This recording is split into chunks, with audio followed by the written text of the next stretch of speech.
"We've all agreed you're no longer part of the family," my son wrote. "Don't come to any gatherings." His wife even liked the message.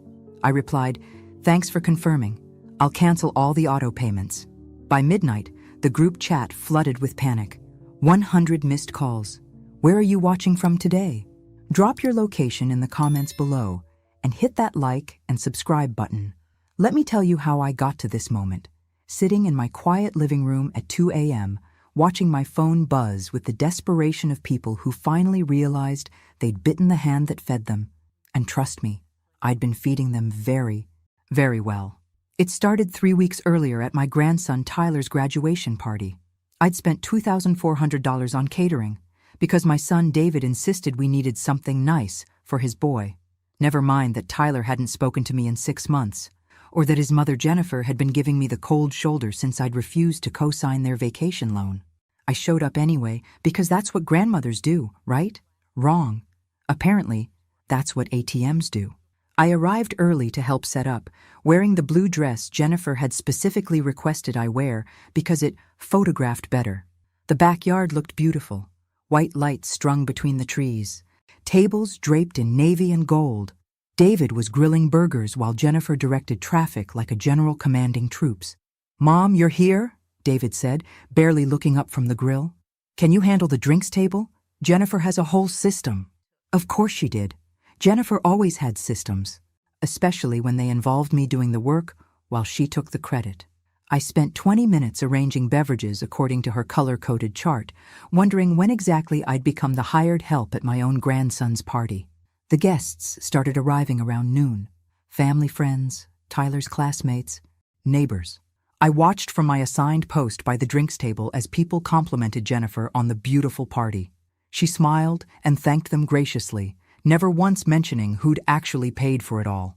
That should have been my first clue. Tyler opened his gifts on the back patio, surrounded by friends and family. I'd gotten him a $500 gift card to Best Buy, figuring an 18-year-old could use it for college tech. When he unwrapped it, he glanced at it briefly and said, "Oh, cool. Thanks, Grandma Ruth." Then he tossed it aside to open the next present. No hug, no real acknowledgement. Just the bare minimum politeness you'd show a distant acquaintance. I watched from my spot by the drinks table, refilling ice and pretending it didn't sting. When had my grandson stopped caring about me? When had I become just another obligation in his life? The answer came during Jennifer's speech. She stood up on the patio steps, wine glass in hand, her voice carrying across the yard. "I just want to thank everyone for being here today to celebrate Tyler's achievement. David and I are so proud of the young man he's become, and we're grateful for all the support our family has given him." Our family, not his grandmother, not the woman who'd paid for his private tutoring, his sports equipment, his graduation party. Our family. But it was what happened next that really opened my eyes. Jennifer continued her speech, detailing all the people who'd made Tyler's success possible. She thanked his teachers, his coaches, his friends. She thanked David's boss for being flexible with his schedule. She even thanked the neighbors for being patient during his loud drum practice phase. She never mentioned me. Not once. I stood there, watching the woman whose mortgage I'd been secretly paying for 3 years give a heartfelt speech about family support. And I realized something that probably should have occurred to me years earlier. I wasn't family to them. I was a service provider. The party continued around me, but I'd stopped participating. I watched Jennifer hug Tyler, watched David beam with pride, watched relatives pat them both on the back for raising such a fine young man. Nobody looked my way. Nobody seemed to notice I was there at all. As the afternoon wore on, I found myself doing mental math, the catering bill, the deposit for Tyler's freshman dorm, the monthly transfers to David and Jennifer's account that they thought I didn't know they knew about, the car insurance I paid for Tyler's Honda, the credit card bills I'd quietly handled when David's construction business hit rough patches. By my calculations, I'd invested approximately $47,000 in Tyler's life over the past 4 years alone. Apparently, that bought me the privilege of standing by the drinks table, invisible and unacknowledged. The final straw came when I overheard Jennifer talking to her sister by the dessert table. "Thank God Tyler got into State University," Jennifer was saying. "The tuition is so much more reasonable than those private schools. And with David's income stabilizing, we should be able to handle it without too much stress. Her sister nodded sympathetically. It's so expensive these days. How are you managing?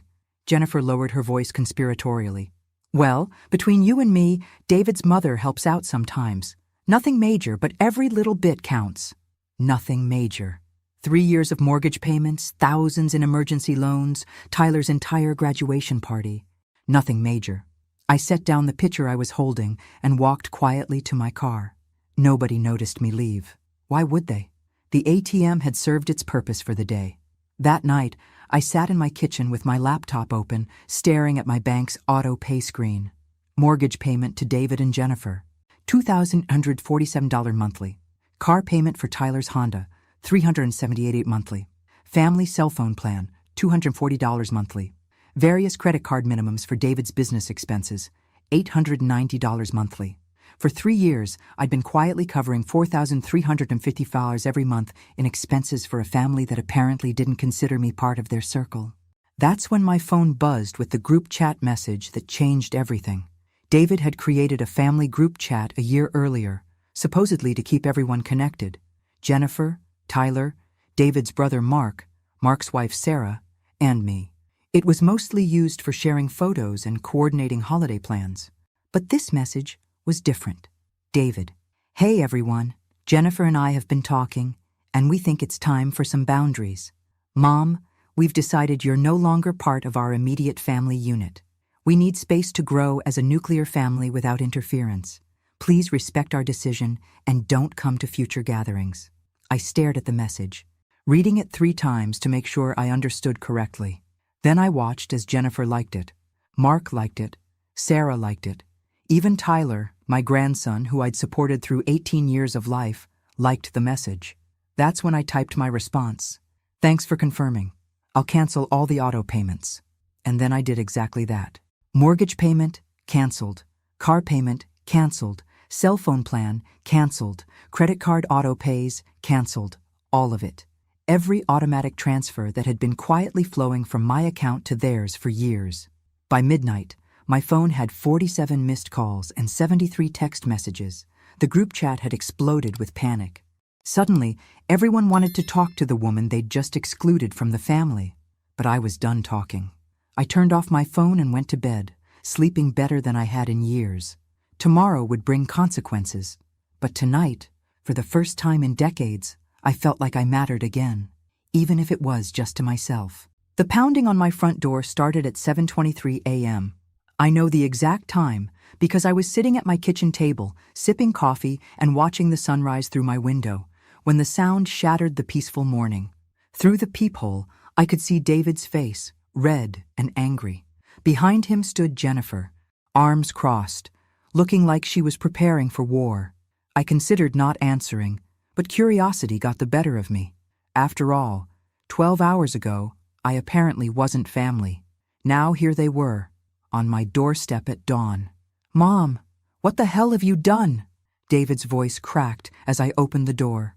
I stepped back to let them in, noting how Jennifer pushed past me without so much as a greeting. They were both still in yesterday's clothes, looking like they hadn't slept. Good. Maybe they'd spent the night learning what real stress felt like. I did exactly what you asked, I said calmly. You wanted boundaries. You got them.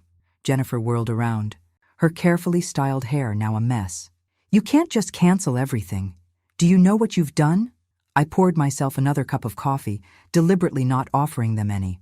Let them stew in their panic while I enjoyed my morning routine. I've respected your wishes. You said I'm not family, so I stopped acting like family. David slumped into my kitchen chair without invitation. Mom, you don't understand. The mortgage payment is due tomorrow. If it doesn't go through, then I suppose you'll need to make other arrangements, I interrupted. Like actual adults do. The silence that followed was delicious. For years, I'd watched them take my financial support for granted, never once acknowledging the sacrifices I'd made to keep their lives comfortable. Now they were getting a taste of reality, and it was bitter medicine. Jennifer found her voice first. Ruth, this is ridiculous. We had a family disagreement, but that doesn't mean you should destroy our financial stability. Oh, I think you're confused, I said, settling back into my chair. I'm not destroying anything. I'm simply no longer participating in your financial stability. There's a difference. The look that passed between David and Jennifer spoke volumes. They'd been counting on my money without ever actually asking for it, assuming my support was unconditional and eternal. Well, conditions had definitely changed. Look, David said, running his hands through his hair. Maybe we were harsh yesterday. We were emotional about Tyler leaving for college, worried about becoming empty nesters. We didn't mean to hurt you. Actually, you did, I replied. You meant every word. You just didn't expect consequences. Jennifer tried a different approach, her voice honey-sweet with fake concern. Ruth, we're family. Family works through problems together. We don't abandon each other over misunderstandings. I almost laughed. The woman who'd liked a message excluding me from the family was now lecturing me about abandonment. The irony was thick enough to cut with a knife. You're right, Jennifer. Family doesn't abandon each other. So tell me, when exactly did you start considering me family again? Was it when you realized your mortgage payment was canceled? Or when Tyler's car payment bounced? David's phone buzzed. He glanced at it and paled. The bank's calling. They're asking about the missed payment. Better answer it, I suggested. Wouldn't want to damage your credit rating. As David stepped outside to take the call, Jennifer moved closer to me. Her mask of false sweetness finally slipped, revealing the calculating woman underneath. You can't do this to us, Ruth. We have obligations. Tyler's tuition deposit is due next week. The mortgage, the car payments, the credit cards.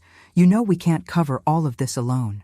Then perhaps you should have thought about that before excluding me from your family circle, I said. Amazing how quickly circumstances can change your perspective, isn't it? She leaned forward, her voice dropping to a whisper. What do you want? Money? An apology? What's it going to take to fix this? And there it was. The question that revealed everything about their relationship with me. In Jennifer's mind, I was a problem to be solved, a situation to be managed. She genuinely couldn't understand that this wasn't about negotiation. It was about dignity. I want you to leave, I said simply. David came back inside, his face ashen. They're starting foreclosure proceedings if we miss another payment. Mom, please, we need your help. No, you need my money. There's a difference. I stood up and walked to my front door, opening it meaningfully. I think we're done here. You have your boundaries and I have mine. Jennifer's composure finally cracked completely. This is insane. You're destroying your own family over hurt feelings. I'm not destroying anything, I said. I'm just no longer rebuilding what you tear down every day. They left, but not before Jennifer turned back with one final threat. You'll regret this, Ruth. When Tyler needs help with college, when David's business struggles, when we lose the house because of your selfishness, you'll regret it. I closed the door and locked it. Regret? The only thing I regretted was waiting so long to find my backbone.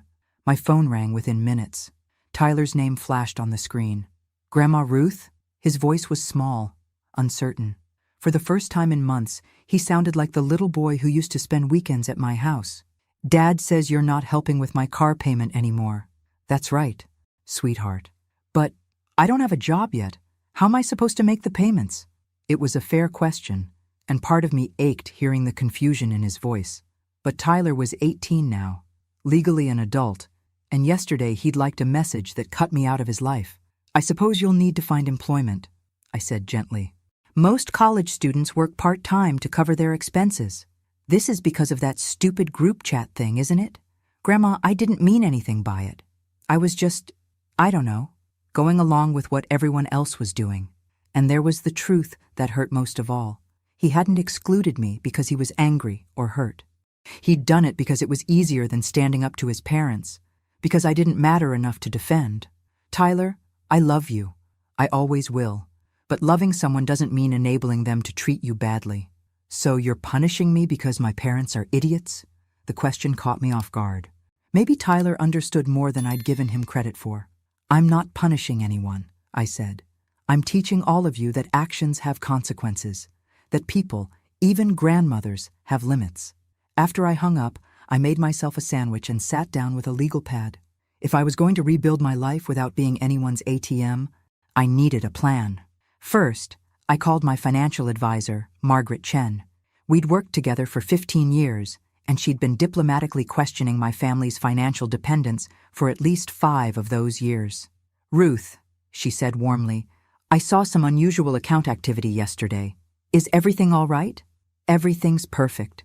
"Margaret, I need to schedule a meeting to discuss redirecting some of my automatic payments. Permanently." There was a pause. "The family support payments?" "All of them." Another pause, then something that sounded suspiciously like relief in her voice. "How about tomorrow morning? I think we have a lot to discuss." That evening, my phone rang every 20 minutes. David, Jennifer, Tyler, even Mark and Sarah calling to mediate the situation. I let them all go to voicemail. At 11 p.m., a new message appeared in the family group chat. "David, Mom, please call me back. We can work this out. I know we hurt you, but we're family." Family forgives. Family forgives. But family also respects. Family also appreciates. Family also considers each other's feelings before making unilateral decisions about who belongs and who doesn't. I typed back one final message. Family is a two-way street.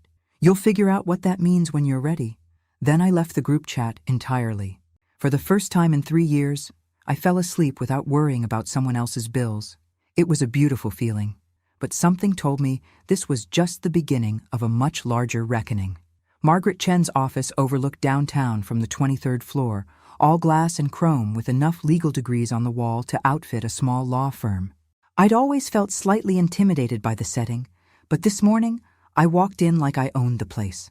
Funny how cutting toxic people out of your life can improve your posture. "Ruth, you look different," Margaret said, gesturing to the chair across from her mahogany desk. "Lighter somehow. $4,300 lighter every month. To be exact," I replied, settling in with my purse and the folder I'd prepared. "And yes, I feel wonderful." Margaret pulled up my accounts on her computer, her expression growing more pleased with each screen. "I have to say, Ruth, I've been hoping for this conversation for years. Your family's financial dependence has been concerning." "Tell me exactly how concerning." She turned her monitor so I could see the numbers. "In the past 5 years, you've transferred approximately $287,000 to various family members. Your retirement savings growth has been stunted by constant withdrawals. At your current age, you should be accumulating wealth, not depleting it." I stared at the figure. $287,000. Almost $300,000 I'd given to people who just told me I wasn't family. What would my net worth be if I hadn't made those transfers? Margaret clicked through several screens, running calculations. "Conservatively, you'd have about $840,000 more in your retirement accounts. With proper investment growth, potentially over $1 million. $1 million. I'd essentially given away $1 million retirement to fund my family's lifestyle, and they'd repaid me by cutting me out of their lives. Margaret, I want to make some changes. Big ones." Over the next hour, we restructured my entire financial life. The mortgage payment money would now go into a high-yield savings account. The car payment money would fund a new travel fund. The family cell phone money would cover my own increased insurance and healthcare costs. But the credit card auto-pays presented an interesting opportunity. "These business expenses David's been charging," Margaret said, reviewing the statements. "Are you aware that some of these look questionable?" I leaned forward. "What do you mean?" "Restaurant charges at expensive steakhouses, golf course fees, a weekend at a casino resort in Atlantic City. Either David's business involves a lot of entertainment, or he's been using your money for personal expenses." The betrayal cut deeper than I'd expected. Not only had they been taking my money for granted, they'd been misusing it. David had been living it up on my dime while telling everyone I helped out sometimes. "Margaret, I want you to have our attorney send a formal accounting request. I want to know exactly what David's been charging to those credit cards for the past 3 years. Are you considering legal action?" "I'm considering all my options." We spent another hour setting up new investment strategies, updating beneficiaries on my accounts, and discussing my long-term financial goals. For the first time in years, those goals didn't include supporting ungrateful adult children. As I was leaving, Margaret handed me a business card. "Ruth, I'd like you to meet someone. Eleanor Hartwell. She's a personal coach who specializes in helping women reclaim their power after difficult family situations. I think you two would hit it off. I walked out of that building feeling like a different woman. The afternoon sun seemed brighter, the air cleaner. I had plans now, goals that didn't revolve around other people's needs. My phone buzzed with a text from Jennifer. "Ruth, Tyler's car was repossessed this morning. He's devastated. How could you do this to your own grandson?" I stared at the message, waiting for the guilt to hit. Instead, I felt something unexpected. Relief. Tyler's car being repossessed meant he'd face real consequences for his choices. Maybe it would teach him something his parents clearly hadn't. I texted back, "Actions have consequences. Tyler will learn to make better choices." Her response was immediate. "You're a horrible grandmother." I almost replied with a list of everything I'd done for Tyler over the years, but stopped myself. I didn't owe Jennifer explanations anymore. I didn't owe any of them anything. Instead, I drove to Eleanor Hartwell's office for an impromptu consultation. Eleanor was about my age, with silver hair and laugh lines that suggested she'd figured out how to enjoy life. Her office was warm and inviting, filled with plants and comfortable furniture that made you want to sink in and tell secrets. "Margaret called ahead," Eleanor said, offering me tea. "She said you're going through a family restructuring." That's one way to put it. I prefer getting my life back. For the next hour, I told Eleanor everything. The years of silent support, the graduation party humiliation, the group chat exclusion, and my nuclear response. She listened without judgment, occasionally asking clarifying questions. "Ruth, let me ask you something," she said when I finished. "In all those years of supporting your family financially, did they ever express gratitude? Did they ever acknowledge what you were sacrificing for them?" I thought about it carefully. "No, never directly. It was always treated like it was just what I was supposed to do." "And when did you start believing that was your job?" The question hit me like a physical blow. When had I started believing that my value as a mother and grandmother was measured by my willingness to solve everyone's financial problems? "I think, after my husband died," I said slowly. "David was struggling with his new business. Jennifer was pregnant with Tyler. They needed help, and I had life insurance money. It felt good to be needed. Being needed and being used are two different things." We talked for another 30 minutes about boundaries, self-worth, and the difference between helping and enabling. Eleanor gave me homework. Write down every financial sacrifice I'd made for my family over the past 5 years. And beside each one, note whether anyone had thanked me. As I drove home, my phone rang constantly. David, Jennifer, Tyler, Mark, Sarah, even some cousins I hadn't heard from in months. Word was spreading through the family grapevine that the Bank of Ruth had closed. I let them all go to voicemail. That evening, I started my homework assignment. The list was longer than I'd expected, and the thank you column remained stubbornly empty. Page after page of financial support, and not a single expression of genuine gratitude. But the exercise revealed something else, a pattern of escalating demands. It had started with small emergency loans and evolved into automatic monthly payments. They'd been conditioning me, gradually increasing their dependence until I was essentially funding their entire lifestyle. And I'd let it happen because being needed felt better than being alone. At 9 p.m., David showed up at my door again. This time he was alone, and he looked terrible. Exhausted, stressed, maybe even a little humbled. "Mom, can we talk? Really talk?" I let him in, but I didn't offer coffee or try to make him comfortable. Those days were over. "David, before you say anything, I want you to know that I've had my attorney pull all the credit card statements. I know about the casino resort. I know about the golf club memberships. I know about the expensive dinners you've been charging to my account." His face went white. "Mom, I can explain." "No explanations necessary. I understand perfectly. You've been living a lifestyle you can't afford on my money, and you've been lying about it." He slumped into my sofa, looking like a man whose world was collapsing. Good. Maybe it needed to collapse. "What do you want from me?" he asked quietly. "I want you to grow up. I want you to take responsibility for your choices, and I want you to stop treating me like an ATM with gray hair. And if I do that, if I change, if I make things right, will you help us again?" I looked at my son.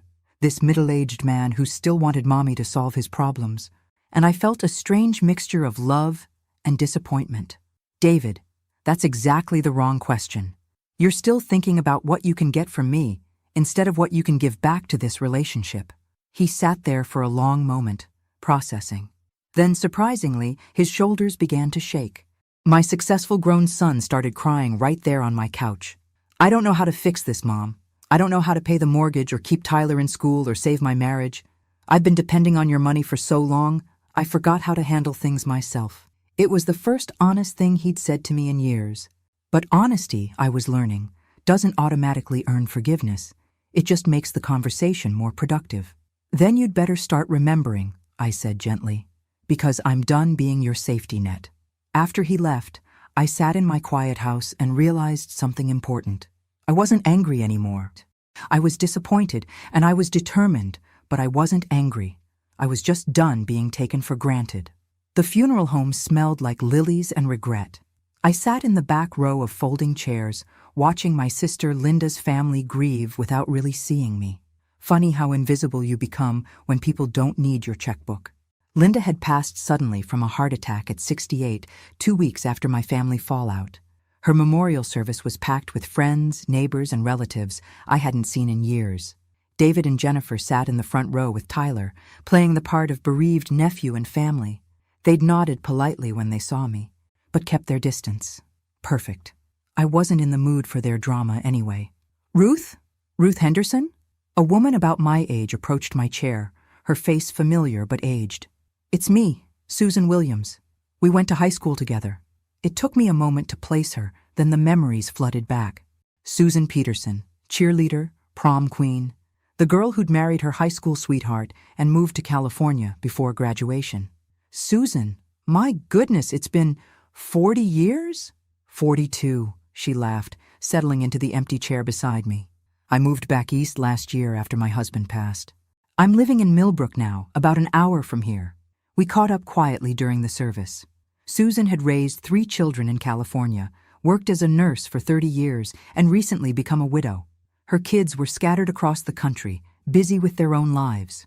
They're good kids, she said, but they treat me like I'm fragile now, like I might break if they don't manage every detail of my life. I understood that feeling completely. After the service, Susan and I found ourselves at the same table during the reception.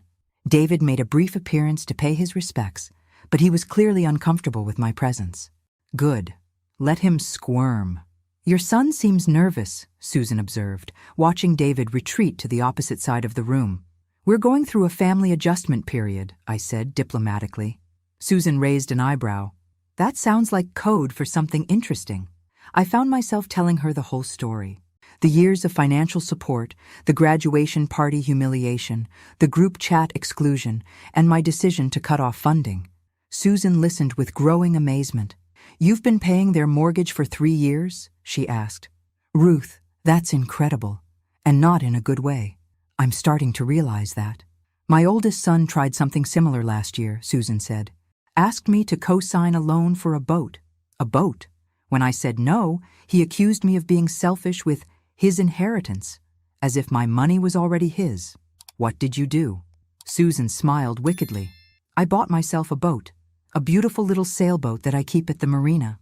Every weekend, I post pictures of myself sailing with my new friends. My son doesn't ask for money anymore. We exchanged phone numbers before leaving, making plans to meet for lunch the following week. As I drove home, I realized I felt better than I had in months. Susan understood. She'd faced similar family manipulation and found a way to reclaim her life. Maybe I wasn't alone in this after all. The next morning brought an unexpected visitor. Tyler stood on my doorstep, looking younger than his 18 years, holding a folded piece of paper. Grandma Ruth, can I come in? I studied my grandson's face. He looked tired, stressed, and genuinely remorseful. Part of me wanted to hug him and fix everything immediately. The other part reminded me that he'd liked that message just as enthusiastically as the adults. Come in, Tyler. We should talk. He settled nervously on my sofa, still clutching the paper. I wrote you a letter, he said, offering it to me. I've been thinking about everything that happened, and I wanted to explain myself. I unfolded the handwritten letter. noting that Tyler had taken care with his penmanship. The words were carefully chosen, clearly thought out. Dear Grandma Ruth, I want to apologize for liking that message in the group chat. I know it hurt you, and I'm sorry. I was being a coward, going along with what my parents wanted instead of thinking for myself. I've been thinking about all the things you've done for me over the years. The money for my car, sure, but also the other stuff. When I was little, you were the only one who remembered I liked strawberry ice cream better than chocolate. You came to my baseball games even when it was raining. You helped me with my science fair projects when my parents were too busy. I know you loved me. I felt loved. But somewhere along the way, I started taking that for granted. I stopped saying thank you. I stopped appreciating you. Mom and Dad keep saying this is all about money, but I think it's about respect, and I haven't been respectful. I'm sorry for that. I don't expect you to fix my car situation or help with college. I got a job at the campus bookstore, and I'm applying for more financial aid. I want to figure things out for myself, but I hope someday you'll forgive me, because I miss my grandma, the real one, not the one who just wrote checks. Love, Tyler. I folded the letter carefully, surprised by the tears threatening my eyes. This was the first genuine apology I'd received from anyone in my family. Tyler, this is beautiful. Thank you for taking the time to write it. Do you forgive me? I looked at my grandson, this young man who was finally taking responsibility for his choices. I forgive you. But forgiveness doesn't mean everything goes back to the way it was. He nodded seriously. I understand. I just wanted you to know that I'm sorry and that I'm going to do better. We talked for another hour.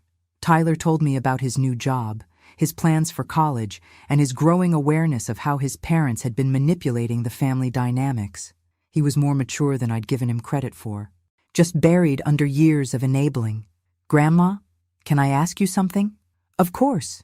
Are you happier now, since you stopped helping everyone financially? The question surprised me with its insight. Yes, Tyler, I am happier. I'm discovering who I am when I'm not just solving other people's problems. Good. You deserve to be happy. After Tyler left, I called Susan. We made plans to drive to the coast the following weekend, just for fun. When was the last time I'd done something just for fun? That afternoon, Eleanor Hartwell called to check in. Ruth, how are you handling the family pressure?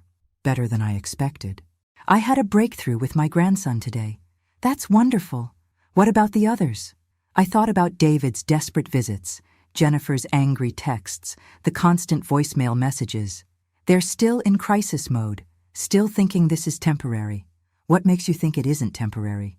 The question caught me off guard. Was this temporary? Was I planning to eventually resume my role as family ATM? Eleanor, I think I've been waiting for them to prove they've changed, but maybe that's the wrong approach. What would be the right approach? Maybe I need to prove to myself that I've changed, that I'm not the same woman who let herself be taken for granted for years. That evening, I did something I'd been avoiding for weeks. I sat down and wrote my own letter, not to my family, but to myself, a promise about the woman I wanted to become. Dear Ruth, you are not responsible for everyone else's financial security. You are not required to sacrifice your comfort for other people's convenience. You are allowed to say no. You are allowed to expect gratitude. You are allowed to be appreciated for who you are, not what you can provide. Your worth is not measured by your willingness to solve problems or write checks. Your value comes from your kindness, your wisdom, your decades of experience, and your capacity for love. You have raised your children. You have been a good wife, mother, and grandmother. You have paid your dues. The rest of your life belongs to you. Don't forget this again. Love. Yourself. I folded the letter and put it in my jewelry box next to my mother's pearl earrings and my wedding ring. A reminder of who I was becoming. That night, I slept peacefully for the first time since Linda's funeral, and in my dreams, I was sailing on a beautiful boat with new friends while my phone sat silent on the dock. The next morning would bring new challenges, but I was ready for them. I was finally ready to live my own life. The letter arrived on a Tuesday morning, mixed in with my usual bills and grocery store circulars. The return address made my stomach clench. Hartwell, Morrison and Associates, attorneys at law. My first thought was that David had hired a lawyer to somehow force me to resume the family payments. But as I opened the envelope with trembling fingers, I realized the truth was much worse. The letter was from Jennifer's attorney, informing me that I was being sued for elder financial abuse against my own family. According to the complaint, I had manipulated the family's financial dependents to exercise undue influence over their decisions. By suddenly withdrawing support, I had allegedly caused severe emotional and financial distress that constituted a form of abuse. The audacity took my breath away. They were actually trying to make me the villain in this story. I called Eleanor immediately. She listened grimly as I read the legal language aloud. "Ruth, this is obviously frivolous, but it's also concerning. It sounds like they're trying to establish a legal foundation for claiming you're mentally incompetent." "What do you mean?" "If they can convince a court that your financial decisions are erratic or harmful, they might try to get conservatorship over your assets. It's a common scam families run on elderly relatives." My blood ran cold. They weren't just trying to get my money back, they were trying to take control of all of it. "Eleanor, what do I do?" "First, don't panic. Second, call Margaret Chen immediately. Third, get yourself the best attorney money can buy. If they want to play legal games, let's make sure you win." I spent the rest of the day assembling my defense team. Margaret recommended a family law attorney named Patricia Morse, who specialized in elder financial abuse cases. Patricia was sharp, experienced, and immediately grasped the situation. "Mrs. Henderson, your daughter-in-law has made a serious miscalculation," Patricia said during our emergency meeting. "Not only is this lawsuit baseless, it's actually backfired. By filing these claims, she's created a legal record of her family's financial dependence on you. That's going to be very useful for our countersuit." "Countersuit?" Patricia smiled grimly. "Oh yes, we're going to sue them for financial exploitation of an elderly person. 3 years of mortgage payments, credit card abuses, and manipulation. We have a very strong case."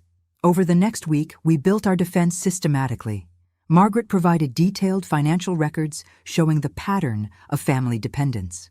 Eleanor documented the emotional manipulation. Patricia gathered evidence of David's business expense abuses. But the most damaging evidence came from an unexpected source.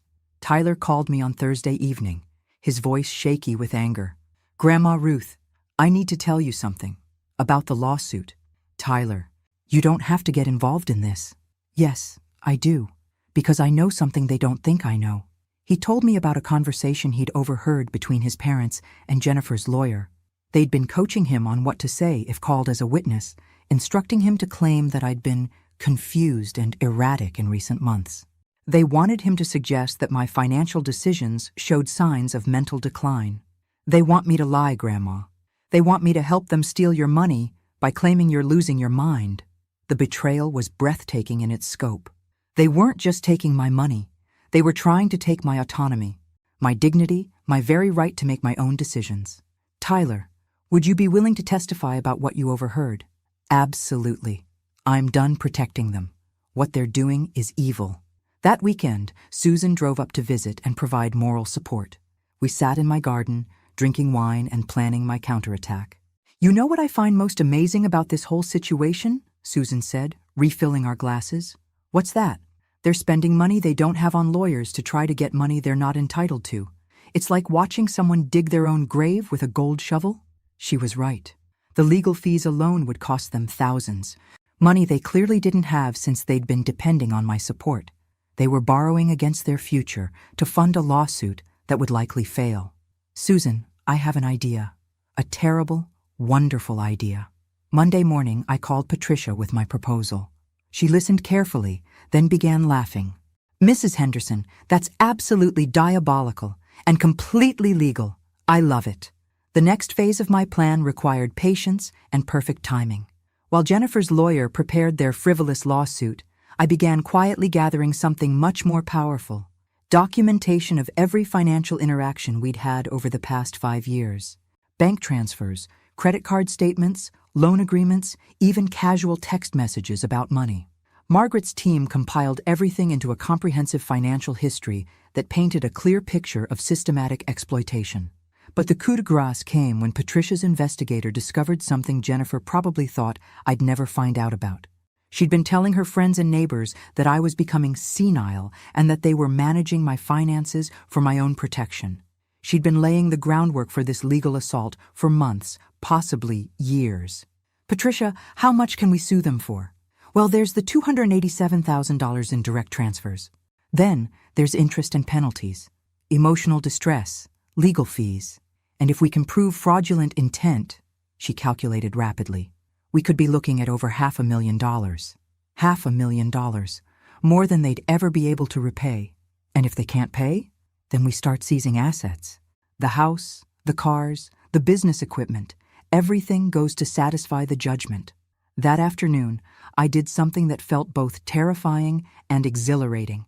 I authorized Patricia to file our countersuit immediately, asking for full damages and requesting an emergency hearing to freeze all of David and Jennifer's assets pending the outcome. Mrs. Henderson, are you sure you want to go nuclear? Patricia asked.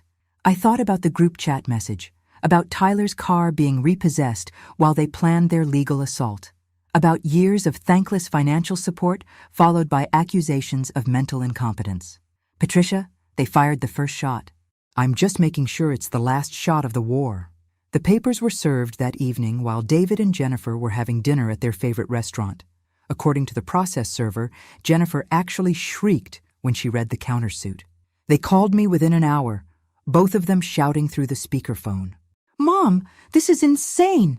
David's voice was pitched high with panic. You're trying to destroy us! No, David, I'm trying to protect myself from people who've been systematically exploiting me for years. We never exploited you, Jennifer screamed. We loved you. We included you in our family. You included my bank account in your family. There's a difference. The conversation devolved into threats and accusations, but I hung up feeling oddly calm. For the first time in this entire mess, I was playing offense instead of defense. That night, Eleanor called to check on me. Ruth, how are you feeling about escalating things legally? Honestly, I feel powerful. For years, I've been reacting to their demands, their crises, their emotional manipulation. Now I'm setting the terms. And if they apologize? If they try to make amends? I thought about that carefully. Eleanor, I think we're past apologies. They tried to have me declared mentally incompetent to steal my money. That's not a mistake or a misunderstanding. That's a calculated assault on my dignity and freedom. So what's your end game? My end game is showing them that actions have consequences, that you can't treat people badly and expect them to keep enabling you forever. And what about Tyler?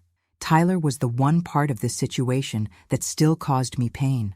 But even that was getting clearer.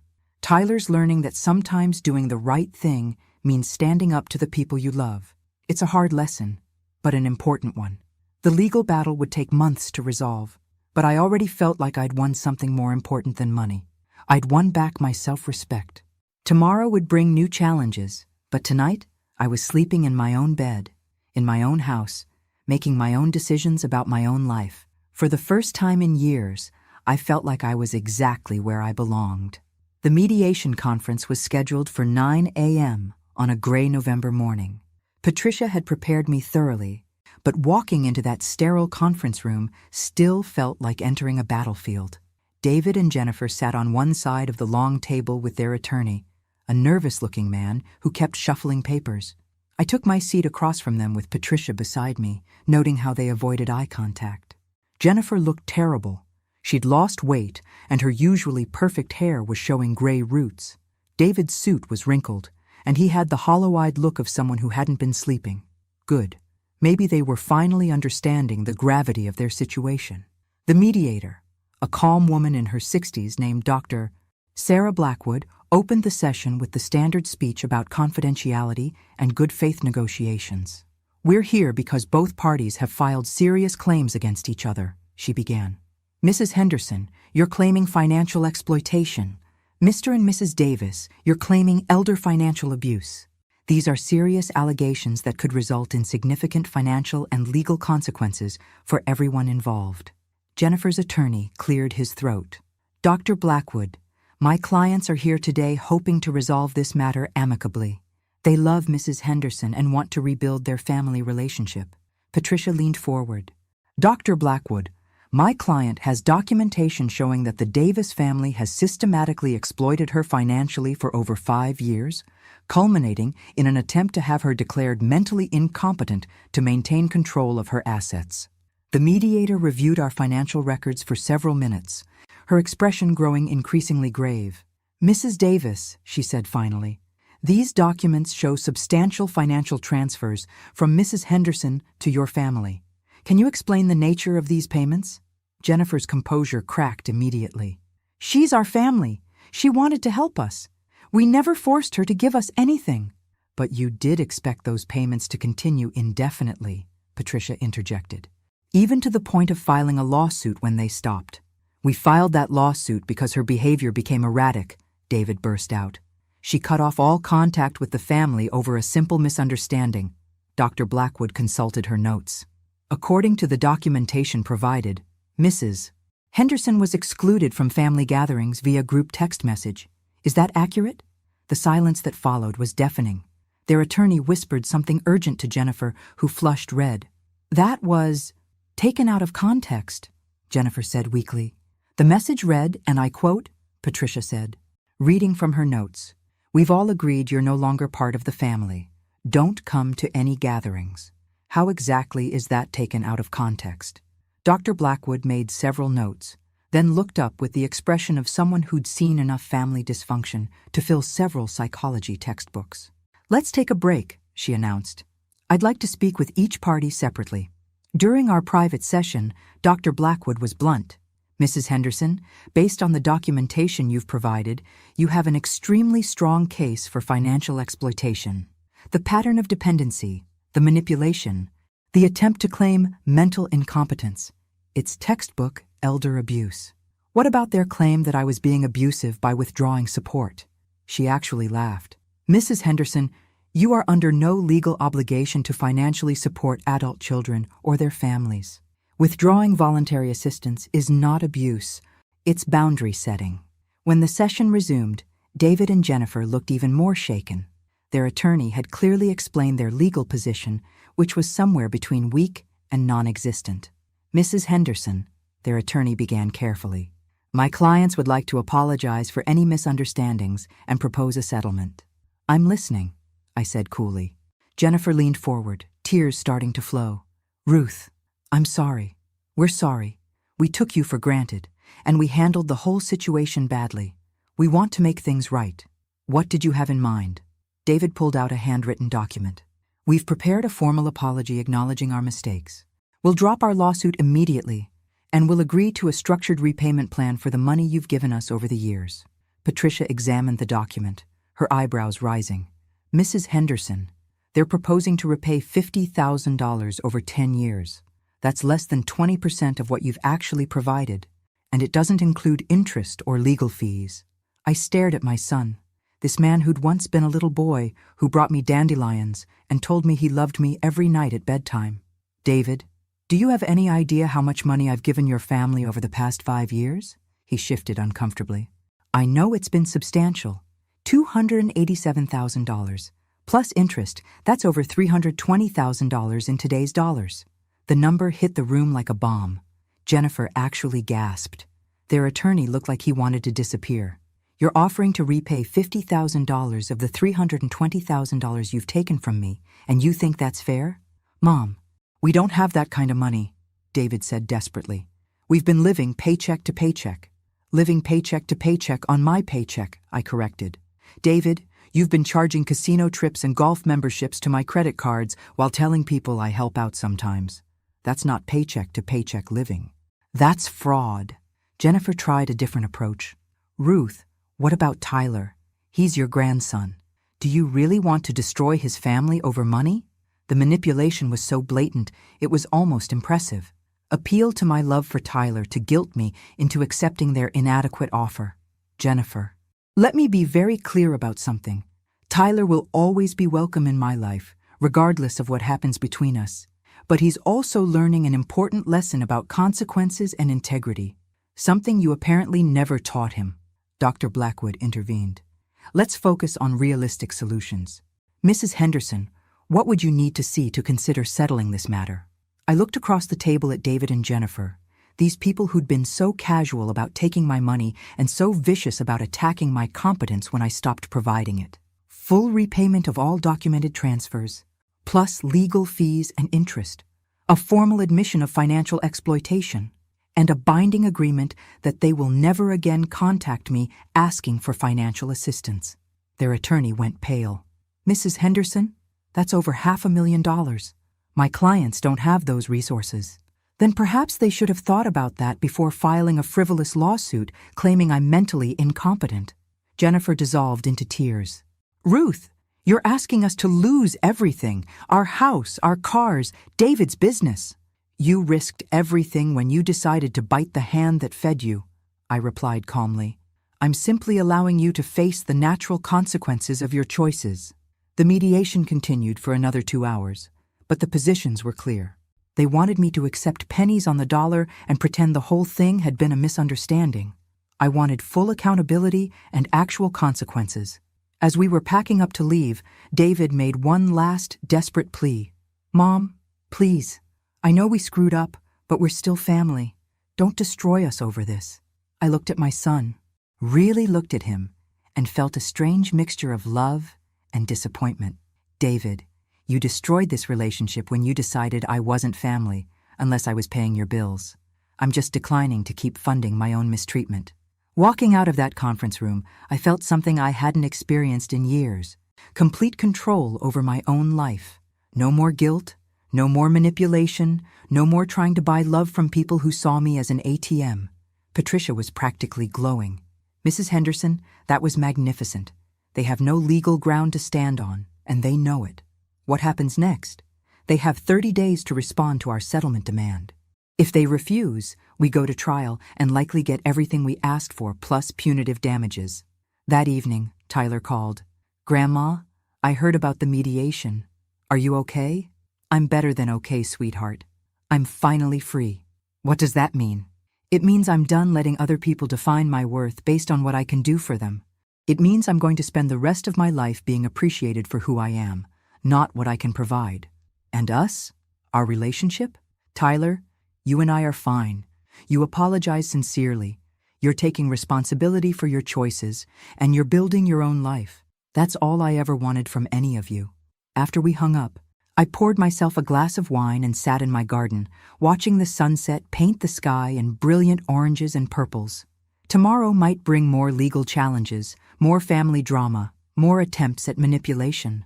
But tonight, I was exactly where I wanted to be, free, independent, and finally in control of my own story.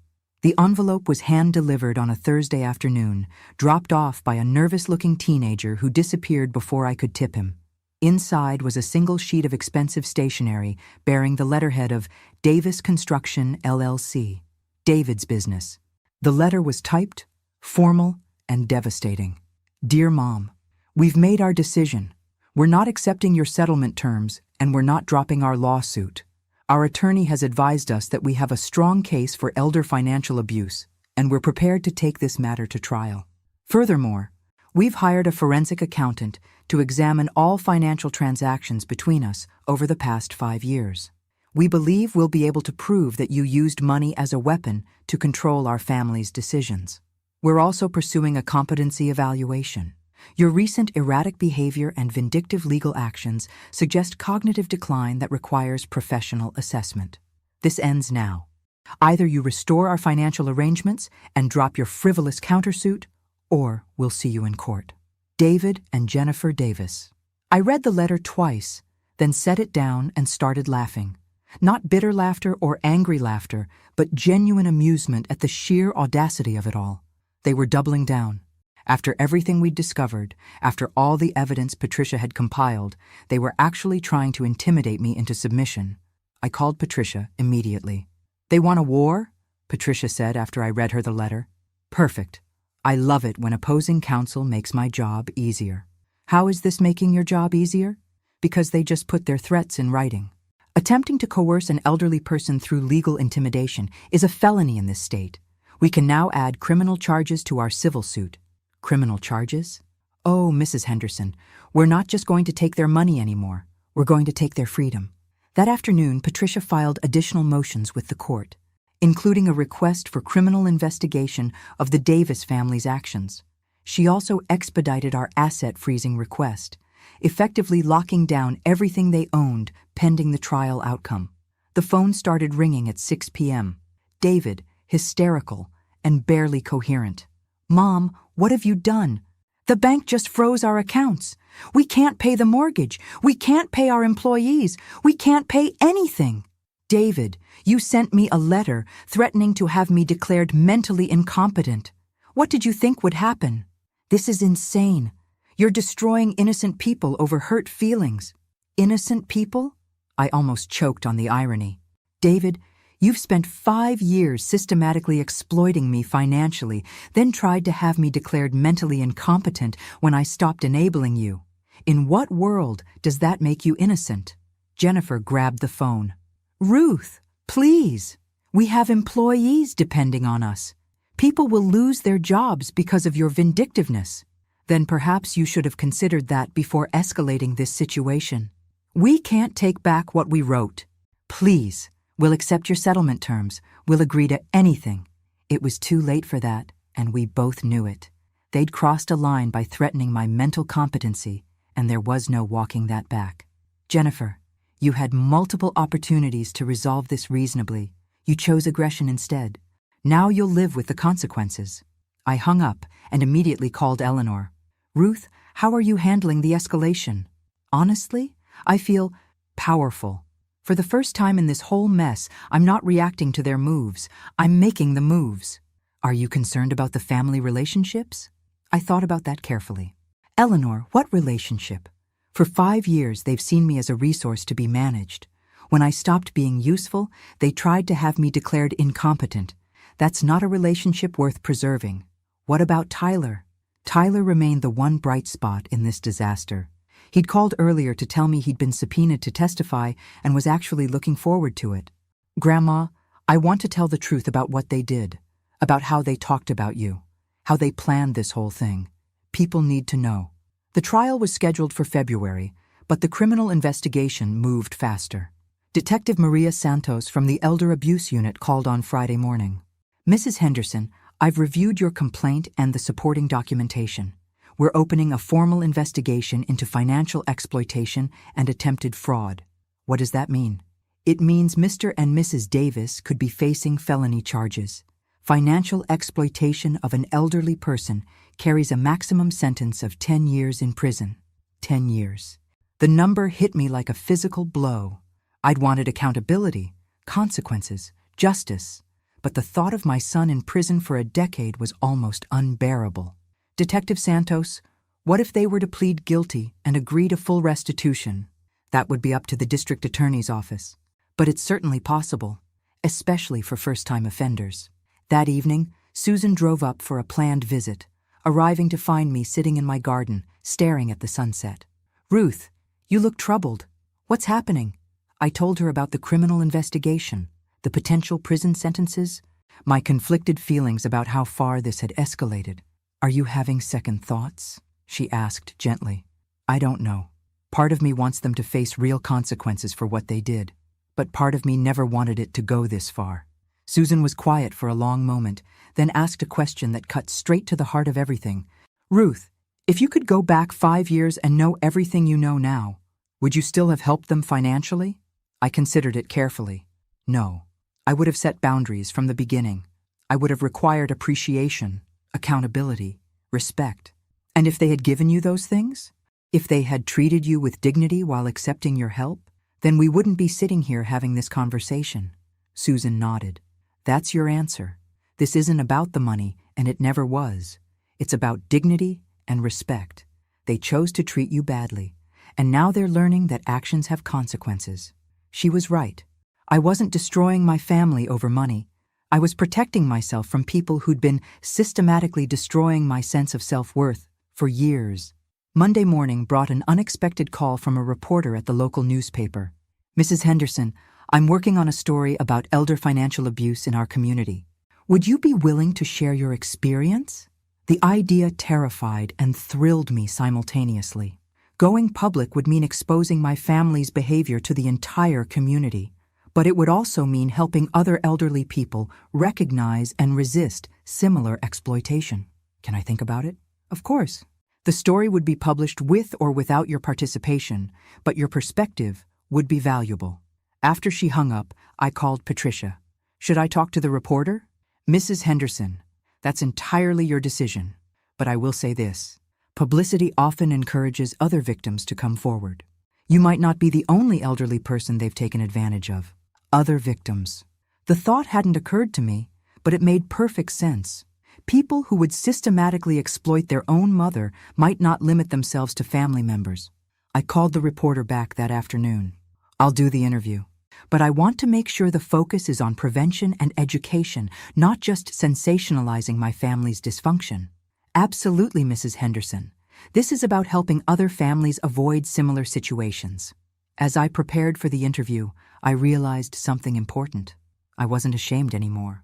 For months, I'd felt embarrassed about being taken advantage of, guilty about cutting off support, conflicted about the legal consequences.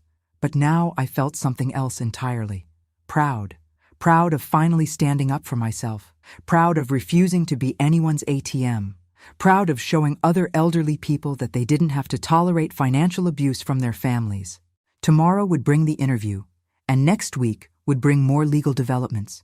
But tonight, I was sleeping peacefully, knowing I'd chosen dignity over dysfunction. And for the first time in years, that felt like enough. The newspaper article hit the stands on a Tuesday morning, and by noon, my phone was ringing nonstop. The reporter had done an excellent job, focusing on the warning signs of elder financial abuse while protecting my family's privacy.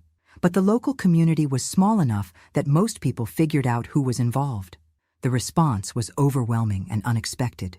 Mrs. Henderson, said the first caller, an elderly woman named Grace Patterson. I read your story in the paper, and I wanted to thank you. My daughter has been pressuring me to co-sign loans for years, and reading about your experience gave me the courage to say no. The second call came from a man whose son had been gradually taking control of his finances for his own protection. The third was from a woman whose family was pressuring her to sell her house and move in with them. By the end of the week, I'd received over 40 calls from elderly people dealing with financial manipulation from their families. The article had touched a nerve in the community. Eleanor suggested I consider starting a support group. Ruth, you've obviously struck a chord. These people need guidance, and you have experience they can learn from. I don't know anything about running support groups. You know about setting boundaries, recognizing manipulation, and standing up for yourself. That's exactly what they need to hear. The idea grew on me over the weekend. Susan encouraged it enthusiastically. You could call it something like Seniors Supporting Seniors or The Dignity Project, she suggested. Meet weekly, share experiences, give each other courage. Would you help me run it? Are you kidding? I've been dealing with my own family manipulation for years. This sounds perfect. We scheduled the first meeting for the following Thursday evening at the community center. I expected maybe a dozen people. 27 showed up. The stories they shared were heartbreaking and familiar. Adult children who'd gradually taken control of bank accounts. Grandchildren who only called when they needed money. Families who'd isolated elderly relatives from friends and outside support. But the most powerful moment came when a frail woman in her 80s stood up to speak. My name is Dorothy, and 6 months ago, my son convinced me to sign over power of attorney because I was getting confused. Last week, I discovered he'd sold my house and moved me into assisted living without my consent. I don't know what to do. The room went silent. Dorothy's situation was exactly what David and Jennifer had been trying to create for me. Dorothy, I said gently, have you spoken to an attorney? I can't afford one, and my son says no one will believe me because I'm old and forgetful. Patricia had been attending the meeting as my guest. She stepped forward. Dorothy, I'm a family law attorney, and what you're describing is criminal fraud. I'd be happy to represent you pro bono. By the end of the evening, Patricia had taken on 3 more cases, and we'd formed a network of support that felt revolutionary. These weren't just support group members. They were warriors reclaiming their dignity. Meanwhile, my own legal case was approaching its climax. David and Jennifer's attorney had requested another mediation session, claiming his clients were now willing to accept full accountability. "Mrs. Henderson," he said during our phone call, "my clients realize they made serious errors in judgment. They're prepared to accept your original settlement terms and provide a public apology. What about the criminal investigation? They're hoping that full restitution might convince the district attorney to consider reduced charges." I discussed it with Patricia, who was skeptical. "They're desperate. Mrs. Henderson, the criminal investigation has uncovered some additional financial irregularities. Apparently, they've been running similar schemes on other elderly family members." "Other family members?" "Jennifer's grandmother on her father's side. David's great-aunt. They've been systematically exploiting elderly relatives for years." "You were just the biggest score." The revelation was sickening. This wasn't a family disagreement that got out of hand. It was a pattern of predatory behavior targeting vulnerable elderly people. "Patricia, what kind of additional charges are we looking at?" "Multiple counts of elder financial abuse, elder, fraud, conspiracy. If convicted on all counts, they could be facing 20 to 30 years combined." 20 to 30 years. The numbers felt surreal. My son and daughter-in-law could spend decades in prison for what started as unpaid mortgage assistance. But the more I learned about their other victims, the less sympathy I felt. Jennifer's grandmother had lost her life savings. David's great-aunt had been forced to sell her home. They'd been running a family financial abuse operation for at least 6 years. The second mediation session was scheduled for the following week. This time, David and Jennifer arrived looking defeated, accompanied by a different attorney and a financial advisor. "Mrs. Henderson," their new attorney began, "my clients want to make a full confession and complete restitution to all victims." They'd prepared a comprehensive settlement package, full repayment of all money taken from me, $327,000 with interest. Similar restitution to the other elderly relatives, public apologies, acknowledging their financial abuse, and agreements to seek counseling for financial manipulation behaviors. "What about the criminal charges?" Patricia asked. "The district attorney has agreed to consider plea bargains if full restitution is made to all victims and my clients cooperate with the investigation." I looked across the table at David and Jennifer. Jennifer was crying silently, her makeup streaked down her cheeks. David looked like a man who'd aged 10 years in 6 months. "David," I said quietly, "do you understand what you did? Not just to me, but to all of us?" He nodded, unable to speak. "Say it. I need to hear you say it." His voice was barely a whisper. "We exploited you. We took advantage of your generosity and your love for family. We manipulated you financially and emotionally. And when you tried to protect yourself, we attacked your mental competency to try to regain control. And we did the same thing to other family members. We targeted elderly relatives because we thought they were vulnerable and couldn't fight back." Jennifer looked up, mascara streaking her face. "Ruth, I'm sorry. I'm so sorry. We became people I don't recognize. We hurt people we should have protected." It was the first genuine apology I'd received from either of them. Dr. Blackwood, who was mediating again, reviewed the settlement terms carefully. "Mrs. Henderson, this is a comprehensive resolution. Are you prepared to accept these terms?" I thought about Dorothy from the support group, about the other elderly people who'd called after the newspaper article, about the pattern of abuse that went far beyond my own family. "I'll accept the financial terms and the cooperation with criminal investigation. But I have additional requirements." "What kind of requirements?" "I want them to speak at our support group meetings. I want them to help educate other families about the warning signs of elder financial abuse. I want them to use their experience to prevent other people from becoming victims." Their attorney looked surprised. "You want them to become advocates against elder abuse?" "I want them to understand the full impact of what they've done and work to prevent others from making the same mistakes." David looked up for the first time during the session. "Mom, you want us to help other families? I want you to help repair the damage you've done to the community. Financial abuse destroys families, David. Maybe you can help put some of them back together." The agreement was signed that afternoon. Full restitution to all victims, cooperation with law enforcement, and a commitment to elder abuse prevention advocacy. Walking out of that conference room, I felt something I hadn't expected. Hope. Not hope for rebuilding my relationship with David and Jennifer, but hope that something good might come from this nightmare. That evening, Tyler called with news that surprised me. Grandma, I've been accepted to law school. I want to specialize in elder law, helping elderly people protect themselves from financial abuse.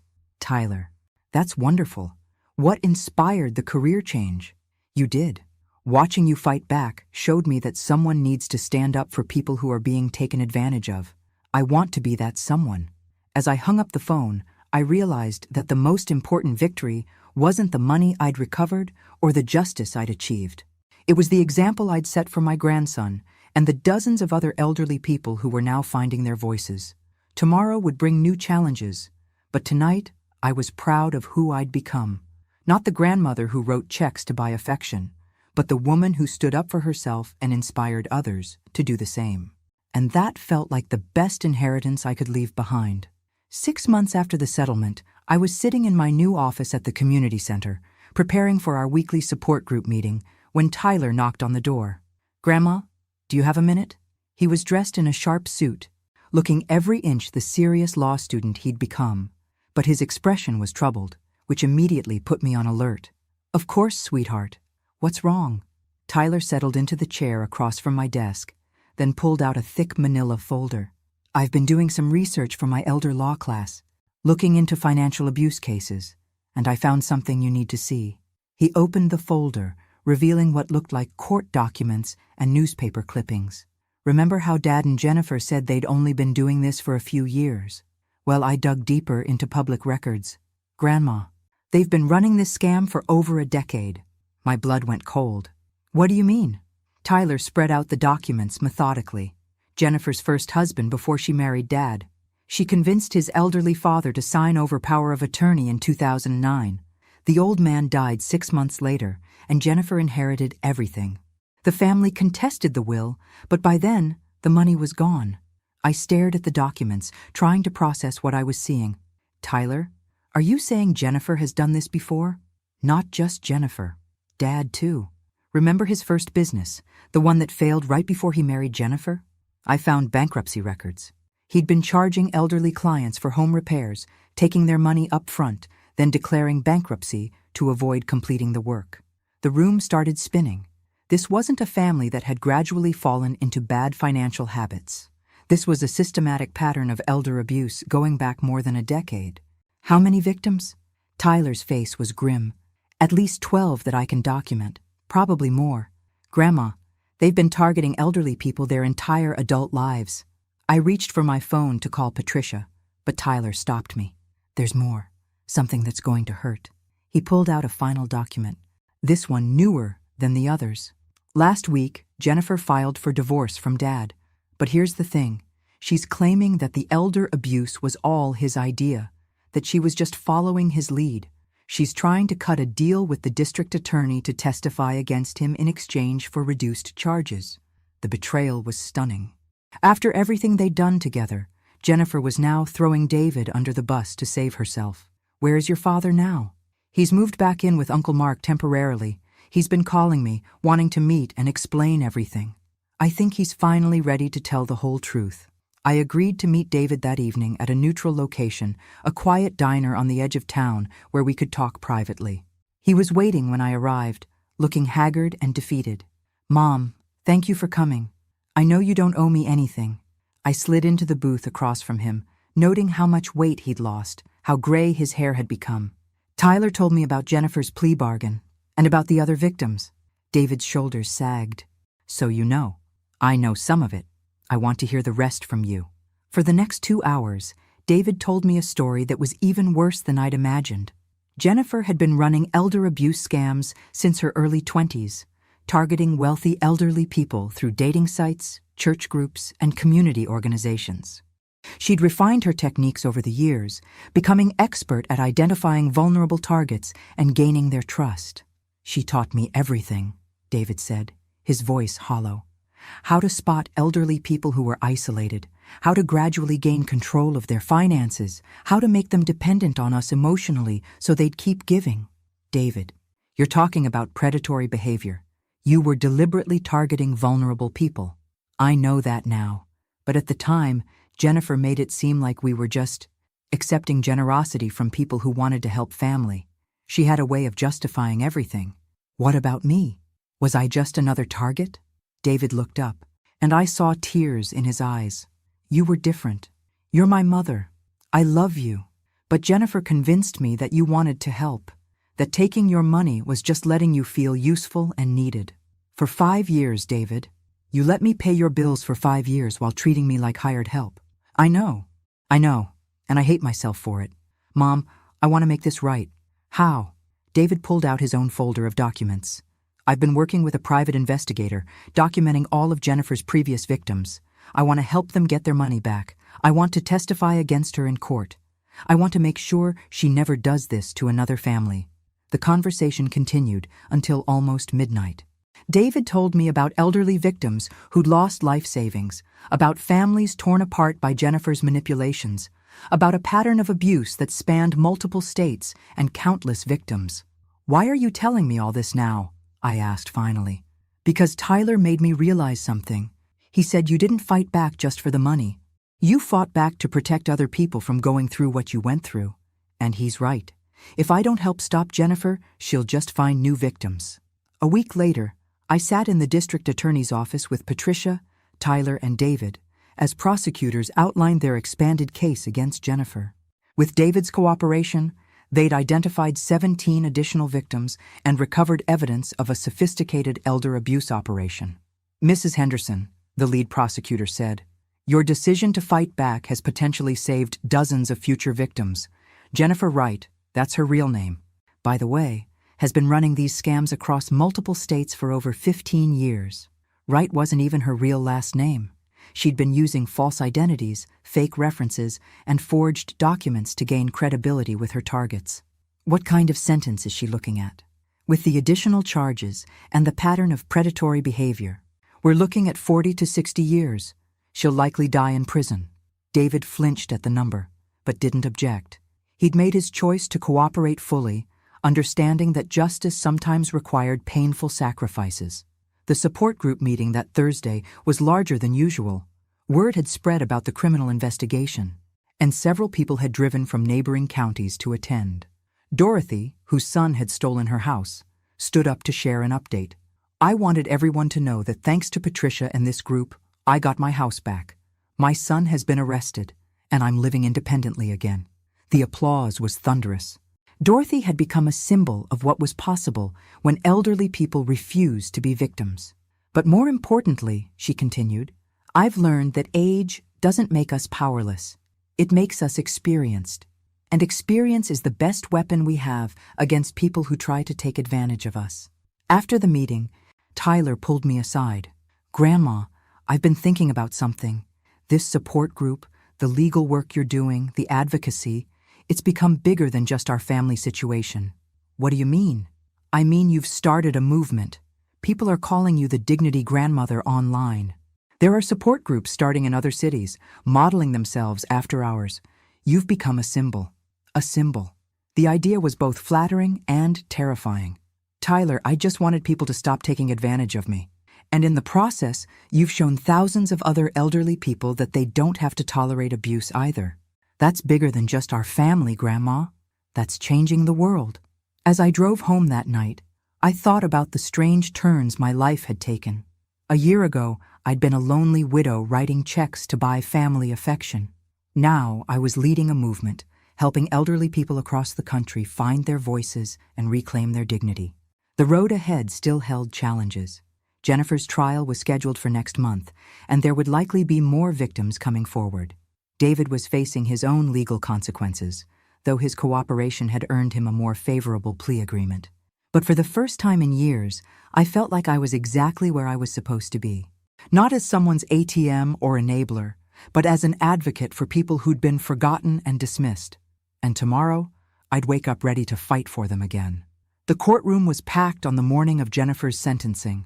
I sat in the front row with Tyler, Patricia, and 6 other elderly victims who'd traveled from across the state to see justice served.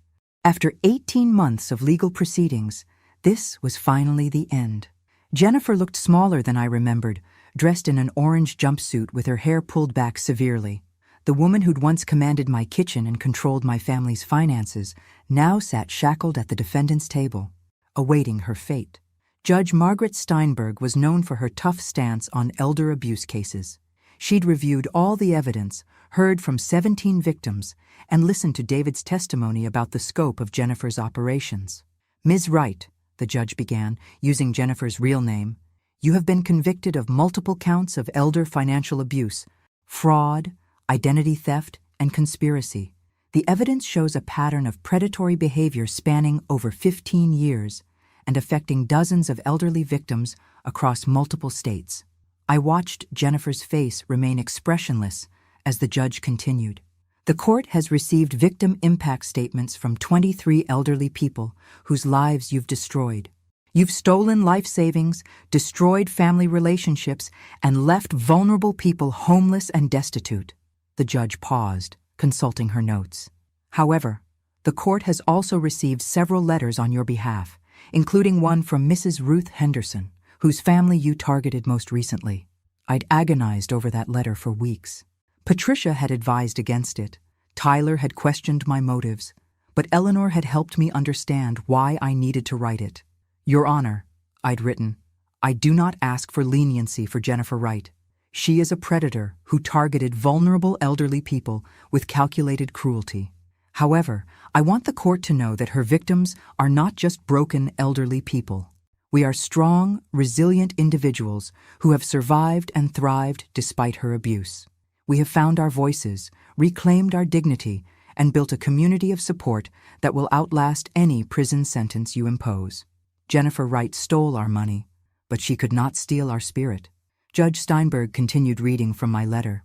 "Mrs. Henderson writes that while she supports the maximum sentence, she wants the court to understand that the victims in this case have become advocates and leaders, helping other elderly people recognize and resist financial abuse." The judge set down the letter and looked directly at Jennifer. "Ms. Wright, based on the severity of your crimes, the pattern of predatory behavior, and the extensive harm you've caused to vulnerable victims, this court sentences you to 55 years in federal prison without the possibility of parole." 55 years. Jennifer would die in prison. There was no visible reaction from Jennifer, but I felt something I hadn't expected. Not satisfaction, but resolution. The woman who'd tried to steal my dignity and destroy my family's future would never hurt another elderly person. After the hearing, the victims gathered outside the courthouse for what had become an impromptu support meeting. Dorothy was there, along with Grace Patterson and several others from our Thursday group. "What happens now?" asked Eleanor Murphy, a woman whose daughter-in-law had stolen her jewelry collection. "Now we keep fighting," I said. "This was never just about Jennifer or my family. This was about showing elderly people everywhere that they don't have to tolerate abuse." Tyler approached with a newspaper reporter who'd been covering the case. "Mrs. Henderson, how do you feel about the sentence?" "I feel like justice has been served. But more importantly, I feel proud of what all the victims accomplished by speaking up. We showed that elderly people are not helpless targets. We're experienced, intelligent individuals who refuse to be silenced." That afternoon, I received a call that surprised me. David was being released from county jail after serving 8 months and completing his community service requirements. His cooperation had earned him a suspended sentence and 5 years of probation. "Mom," he said when I answered the phone, "I know I don't have the right to ask, but would you consider meeting with me? I want to apologize properly, and I have something to propose." We met at the same diner where he'd confessed Jennifer's full history of abuse. He looked better than he had in months, healthier, more focused, less defeated. "Mom, I know I can never fully make up for what I did to you and the others, but I want to try." "What did you have in mind?" David pulled out a business plan, professionally prepared and detailed. "I want to start a nonprofit organization focused on elder abuse prevention. I want to use my experience as Jennifer's partner to help law enforcement identify and prosecute financial predators." I reviewed the documents carefully. The plan was comprehensive, well-researched, and potentially very effective. "David, this is impressive work, but why should I trust you?" "Because I understand these schemes from the inside. I know how predators think, how they choose targets, how they gain trust. I can teach elderly people to recognize the warning signs before they become victims." "And you'd work with our support group?" "If you'll have me." "Mom, I know I'll never be your son the way I was before all this happened, but maybe I can be something better. Maybe I can be part of the solution instead of part of the problem. It took me several weeks to decide. I consulted with Tyler, with Eleanor, with Patricia, and with the other support group members. The consensus was cautious, but supportive. If he's serious about prevention work, Dorothy said, then his insider knowledge could help a lot of people. 6 months later, David's nonprofit, the Dignity Defense Foundation, had helped identify 3 new elder abuse operations and assisted law enforcement in recovering over $400,000 for elderly victims. Our Thursday support group had grown into a network of 17 chapters across 3 states. Tyler had graduated law school and opened a practice specializing in elder law. The newspaper had written a follow-up article calling our movement a model for elder advocacy nationwide. But the moment that meant the most to me came on a quiet Tuesday evening. Tyler called with news that his law firm had just taken on a major case, a class action lawsuit against a scam operation targeting elderly people through fake charity calls. "Grandma, we're going to shut down an entire call center that's been stealing from seniors.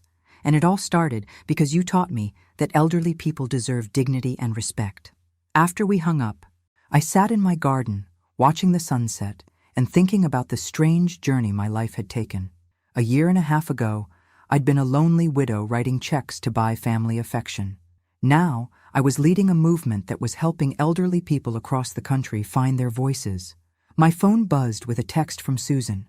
"Wine tonight? I have news about my sailboat adventure." I smiled and texted back, "Absolutely. I have news too." As I got ready for our evening together, I caught sight of myself in the mirror. The woman looking back at me wasn't the same person who'd stood in her kitchen 18 months ago, humiliated and excluded from her family's life. This woman stood straighter, smiled more confidently, lived more fully. This woman had learned that dignity wasn't something other people could give or take away. It was something you claimed for yourself, defended fiercely, and shared generously with others who needed to find their own. And this woman was just getting started. Tomorrow would bring new challenges, new victims to help, new battles to fight. But tonight, I was exactly where I belonged, free, independent, and surrounded by people who valued me for who I was, not what I could provide. The family that had tried to exclude me had taught me the most valuable lesson of my life. Sometimes the greatest gift you can give yourself is the courage to walk away from people who don't appreciate you. And sometimes that courage changes not just your life, but the lives of everyone around you. I turned off the lights and headed out to meet Susan, ready for whatever adventures lay ahead. Because I'd finally learned the secret that had taken me 70 years to discover. The best chapters of your life can begin at any age, as long as you have the courage to write them yourself. Thanks for listening. Don't forget to subscribe and feel free to share your story in the comments. Your voice matters.